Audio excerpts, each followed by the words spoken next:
In this podcast episode, Ben Shapiro delves into the issue of fiscal responsibility in the United States, highlighting the bipartisan failure to prioritize it. He points out the continuous increase in national debt and the government's reliance on continuing resolutions to maintain operations. Shapiro criticizes the recent passing of a continuing resolution that extends government funding into March, noting the fragility of the GOP majority and their dependence on Democrats to pass the resolution. He expresses concern over the lack of serious negotiations on departmental spending and the failure to address pressing issues such as the high U.S. debt levels, the situation at the southern border, and the ongoing war in Ukraine. Shapiro discusses the political pressure facing the Biden administration regarding immigration policies. He brings up a rumored secret deal between President Biden and Mexican President Andrés Manuel López Obrador aimed at limiting migrants' ability to claim asylum at the southern border. Shapiro also notes a decrease in border encounters and suggests that First Lady Dr. Jill Biden may be influencing the administration's stance on immigration.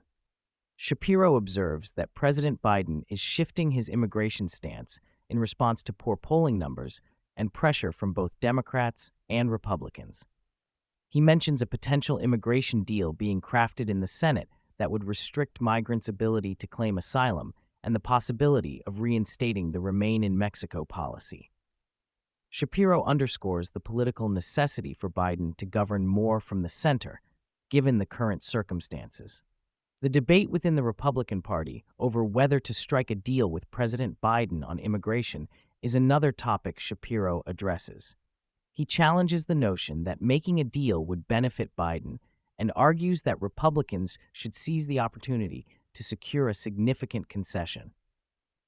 Shapiro stresses the importance of taking wins where possible, as there is no certainty regarding the political landscape or who will be president in the future. Shapiro criticizes the Biden administration for not making concessions on the Inflation Reduction Act.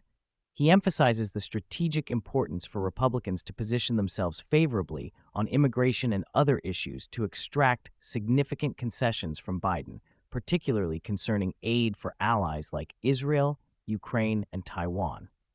Shapiro turns his attention to the legal challenges facing former President Donald Trump, dismissing media speculation about marks on Trump's hand and the outlandish theories that followed.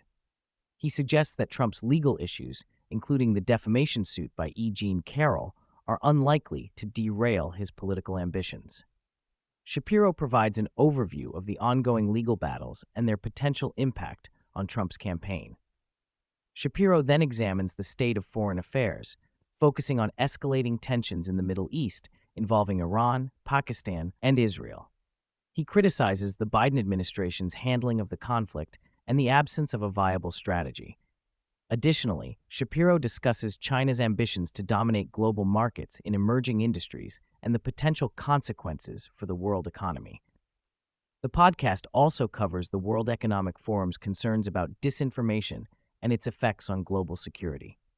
Shapiro critiques the World Bank president's statements on eradicating poverty and climate change, arguing that prioritizing climate change may not be the most effective way to combat poverty.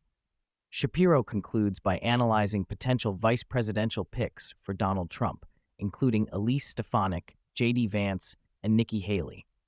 He provides insights into their political profiles and their potential to attract various segments of the Republican base.